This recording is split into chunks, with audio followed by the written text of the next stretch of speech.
Ladies and gentlemen, this is a phenomenal piece of video. They speak liberal, they have liberal friends, and then they go online and they are a white supremacist. They're the most insecure men I've ever sat down with. It was really difficult to have some of these dates because they were so insecure, because they don't really know who they are and they don't know how to figure that out.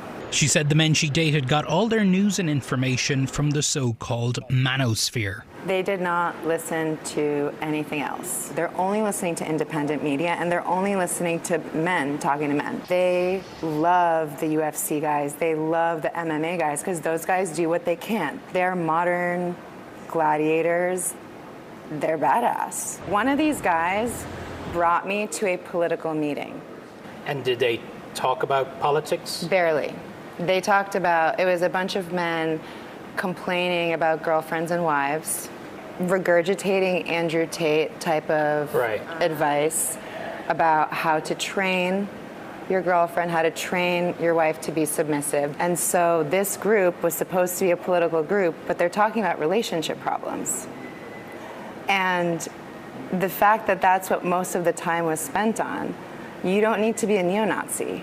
You need therapy. The thing about these guys is their biggest support system is online, but that also is very isolating, and isolation is what breeds hatred. Groups like Patriot Front offer community, but community based on racism and hate. People have to really think about, do you have the capacity to talk to people that you don't agree with? Because that one nice conversation you might have might change someone's day enough to not have to seek out help in an online support group, which is actually a bunch of white supremacists using political beliefs as an excuse for how they feel. That's Vera Papasova, an independent journalist who decided to go undercover and tell all about dating men in the manosphere. We have discussed this before, and if you missed it, there is a massive amount of right-wing radicalization that has been occurring, especially in younger male spaces.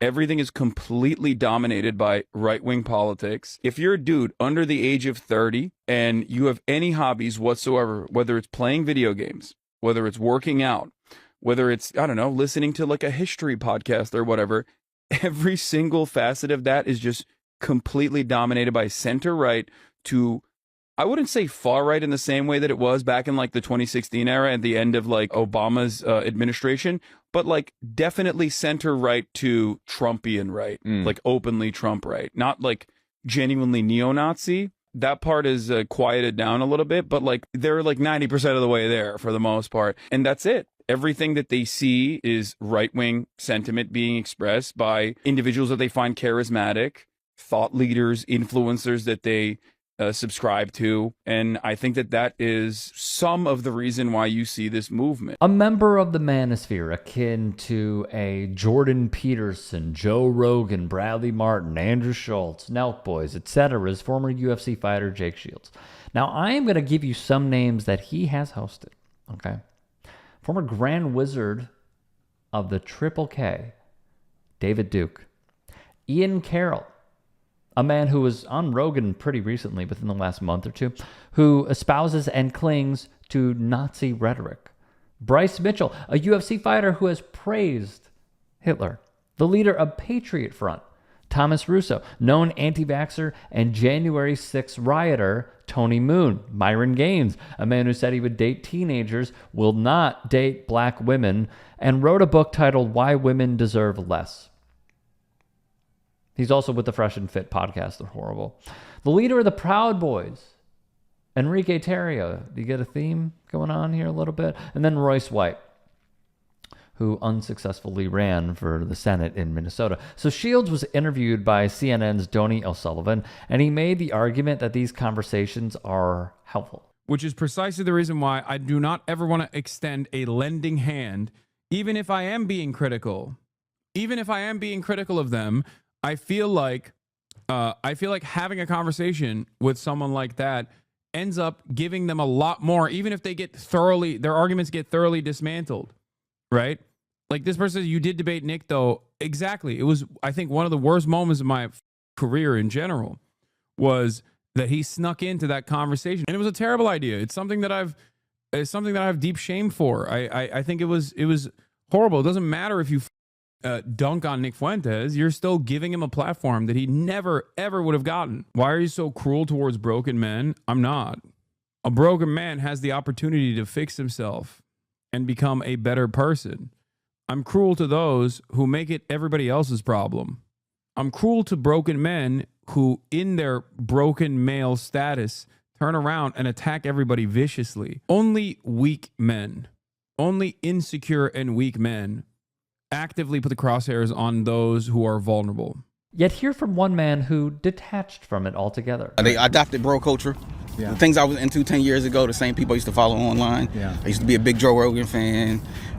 Who else is there? Bradley Martin. And they adopted bro culture. People who don't even know they're taking in right-wing ideology. Well, I have had to talk to a lot of people who don't know, and they say that's where they get their information from. And Donald Trump has actually been able to activate and energize that demographic in the electorate, which could put him over the top. And so you don't listen to them anymore. There was a couple of Joe Rogan interviews that threw me off a little bit a couple of years ago. And then you looked up the names and who these people are, and you're like, well, this guy's an obvious white supremacist or a race scientist. And you're like, how did we get here? It's so confusing. In the end, you can usually, those groups are always going to exist, right? But in times of abundance, no, not really. In times of better economic and baseline economic conditions, and when baseline needs are met, when there's more upward mobility, when there's hope about the future, you're less likely to have these reactionary groups gain in prominence because there is a sense of purpose that is found outside of insular and often hateful communities. And part of what, honestly, I think I missed in the lead up to this election was these insular communities that I don't understand, of the manosphere or these online far-right influencer spaces, because they are definitionally insular. And it creates antisocial behavior, but it also gives people at least some sort of temporary release to the alienation that people are feeling, exacerbated during COVID, but really exacerbated as income and wealth inequality continues to worsen. And we've had multiple recessions, we've had multiple economic crises. And what is the result of that? What was the result of the Great Recession in 2008?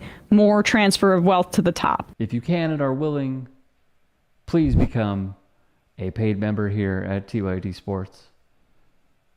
And or go to tyt.com/join. In addition, you can follow me on Twitter, Instagram, and TikTok. Appreciate it. Have a great day.